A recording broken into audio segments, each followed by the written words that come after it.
दोस्तों, आप लोगों की तरफ से बहुत ज़्यादा डिमांड आ रही थी कि हम लोग इंग्लिश के भी क्वेश्चन कवर करें, तो मैं आप लोगों के लिए लेकर आ गया हूँ इंग्लिश के 30 सितंबर के सभी शिफ्ट के कंबाइंड इंग्लिश क्वेश्चन।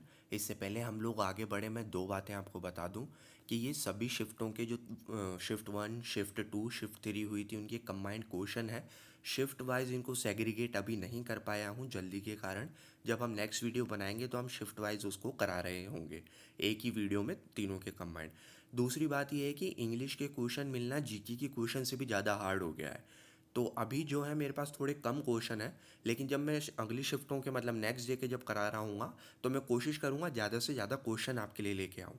लेकिन क्योंकि ये ना तो चैनल हमारा मोनेटाइज्ड है, ना मैं आपको 49 रुपीज़ में कोई पीडीएफ बेचना चाहता हूँ, ना मैं आपको कोई टेक्स्ट बुक का पास कोड बेचना चाहता हूँ। ये केवल आपकी भलाई के लिए ही कर रहे हैं।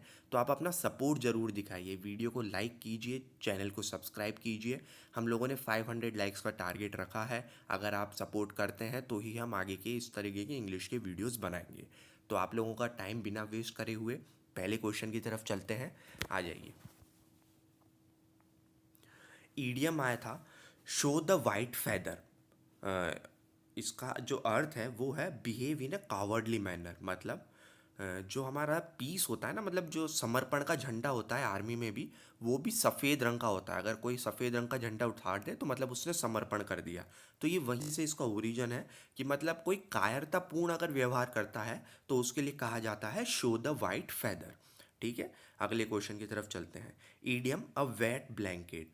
अब वेट ब्लैंकेट का मतलब क्या है कि एक ऐसा व्यक्ति जो जनरली दूसरों को डिस्करेज करे, मतलब खुद तो एंजॉय करे ही नहीं, दूसरों को भी ना करने दे, कृपण। जनरली जैसे देखा जाता है कि हमारी फैमिलीज़ में फादर जो है जनरली यंग बच्चों को एंजॉय नहीं करने देते हैं। उनकी अपनी नॉलेज है, उनका अपना एक्सपीरियंस है, लेकिन बच्चों को ऐसा लगता है कि वो वेट ब्लैंकेट है। ठीक है, तो ऐसा व्यक्ति जो ना खुद एंजॉय करे ना दूसरों को करने दे। उसके बाद आ जाइए एंटोनिम। एंटोनिम पूछा गया था एक्सपांड का। एक्सपांड का मतलब होता है फैलाना। इसका एंटोनिम मतलब विपरीत होता है कॉन्ट्रैक्ट यानी सुकोड़ना। ठीक है, आ जाइए। दोस्तों, अभी मेरे पास जितने भी क्वेश्चन आ पाए, क्योंकि मैंने लेट बनाना इस पीडीएफ को चालू करा था, अभी लिमिटेड क्वेश्चन है। जब हम अगली शिफ्ट में जाएंगे तो इसे मोर रिफाइंड वे में आपके पास लेके आएंगे, ज़्यादा क्वेश्चंस के साथ लेके आएंगे। लेकिन ये सब डिपेंड करेगा आपका रेस्पॉन्स कैसा है। ठीक है, वीडियो को लाइक कर दें। 500 लाइक्स अगर आते हैं तो हम लोग आगे के बनाने का सोचेंगे। स्पेलिंग एरर का एक क्वेश्चन आया था जिसमें सेपरेट की विभिन्न विभिन्न स्पेलिंग्स दी गई थी। ये जो हमने लिख रखी है यहाँ पे, ये सेपरेट की करेक्ट स्पेलिंग है। ठीक है ना, तो ये आपको याद रखना है कि सेपरेट का स्पेलिंग एरर आया था। दूसरा स्पेलिंग मतलब स्पेलिंग एरर मतलब सही स्पेलिंग बताना है, वो था। दूसरी जो स्पेलिंग एरर में पूछा गया था वो था अप्रिशिएट, मतलब किसी को पसंद करना। ठीक है, उसको प्रोत्साहन करना, उसके ऊपर आया था स्पेलिंग एरर। आ जाइए छठे क्वेश्चन की तरफ। A place where animals are slaughtered. एक ऐसी जगह जहाँ पे जानवरों को मारा जाता है। तो स्लॉटर्ड है तो स्लॉटर हाउस वहाँ पे नहीं दिया गया होगा शायद, मतलब वो तो बुचड़ खाना डायरेक्ट ही हो जाता है। इसके लिए एक जो मोर फेमस टर्म है वो है एबेटॉयर। क्या है? एबेटॉयर। ठीक है, बुचड़ खाने को एबेटॉयर कहा जाता है। आइए दोस्तों, स्पेलिंग एरर करेक्शन एक आया था जिसमें एक्सीडेंट की करेक्ट स्पेलिंग पूछी थी। ठीक है, ये वोकैब का हिस्सा है, आपको याद रखना है। इसका मेन पर्पज़ ये भी है कि किस लेवल का पेपर आ रहा है वो भी आप लोगों को पता रहे। ठीक है, जिसने सीजीएल की तैयारी करी है उनके लिए तो कुछ नहीं है, जो प्रॉपर एमटीएस के स्टूडेंट हैं वो इससे अपना लेवल जांच पाए। एक्सीडेंट। ठीक है, फिर एक और स्पेलिंग करेक्शन आया था हरिकेन। हरिकेन का मतलब होता है बवंडर। ठीक है, हरिकेन। एक और स्पेलिंग करेक्शन आया था कंसिस्टेंट। कंसिस्टेंट का मतलब होता है लगातार, मतलब जिसमें सही तरीके से वो करा जाए, कंसिस्टेंट। ठीक है, सिनोनिम आया था हैप्पी का। अब इस क्वेश्चन को देख के लोगों को लगेगा कि अरे ये तो फेक क्वेश्चन है। नहीं नहीं भाई, जिसने भी दिया है, ये सेकंड शिफ्ट या थर्ड शिफ्ट का है शायद, वो हैप्पी का सिनोनिम पूछा था, मतलब जो खुश होता है उसका सिनोनिम। अब यहाँ क्या ही बताऊँ, आप लोगों को पता ही होगा कि आप लोग इसको देख के हैप्पी हो गए होंगे। फिर एक और स्पेलिंग करेक्शन आया था सक्सेस, यानी सफलता का जो करेक्ट स्पेलिंग है वो। सफलता की करेक्ट स्पेलिंग तो आप लोग लिखेंगे ही सही अपने रिजल्ट के साथ। आइए, सिनोनिम पूछा था एस्थेटिक का। अब एस्थेटिक का मतलब होता है बहुत ज़्यादा खुश होना। तो इसके सिनोनिम्स में क्या क्या है?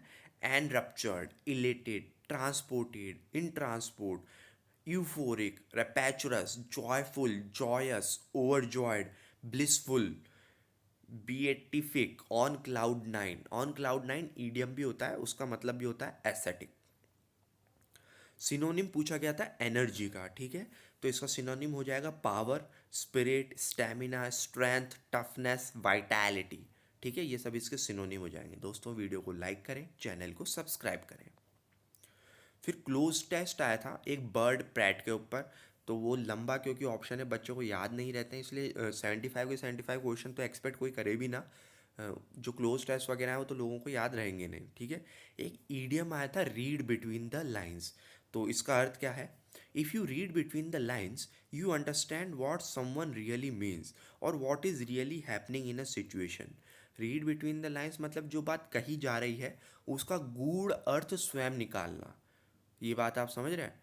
गूढ़ अर्थ स्वयं निकालना, रीड बिटवीन द लाइन्स। प्रत्यक्ष तौर पे नहीं कहा गया है, लेकिन उसका मूल अर्थ हम लोगों को समझ लेना है। फिर एक ईडियम आया था अ पीस ऑफ केक, ठीक है, इसका अर्थ है something that is very very easy.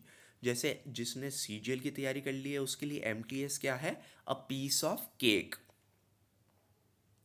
Spelling correction आया था कम्युनिटी का, ये करेक्ट स्पेलिंग है कम्युनिटी, ये ना सोचें कि इसमें से कुछ समय सही करना है, यही करेक्ट स्पेलिंग है कम्युनिटी की। फिर एक और आया था सिनोनिम पूछा गया था दोस्तों रेस्पेक्ट का, ठीक है, रेस्पेक्ट का सिनोनिम हो जाएगा appreciation, uh, consideration, deference, dignity, esteem. Fear तो नहीं होता है खैर, honour, recognition, regard, reverence, tribute. Idiom आया था एक 9 डेज वंडर, मतलब 9 दिन का अजूबा। 9 दिन का अजूबा का ईडियम का अर्थ क्या है? Something that attracts great interest for a short while but then it is forgotten. मतलब कोई ऐसी चीज़ जो कुछ समय के लिए इंटरेस्ट अट्रैक्ट करे बट उसके कुछ समय के बाद वो भूल जाए। आप लोगों को तो पता ही होगा। हाँ, तो दोस्तों ये अभी इतने ही क्वेश्चन मुझे 3 शिफ्ट के मिला के पता चल पाए हैं। आगे की शिफ्ट के जो भी पता चलते हैं मैं डिटेल में उन्हें तैयार करके लेके आऊँगा, लेकिन डिपेंड करता है आपका रेस्पॉन्स कैसा रहेगा। तो अभी के लिए इतना ही। आपका दिन मंगलमय हो।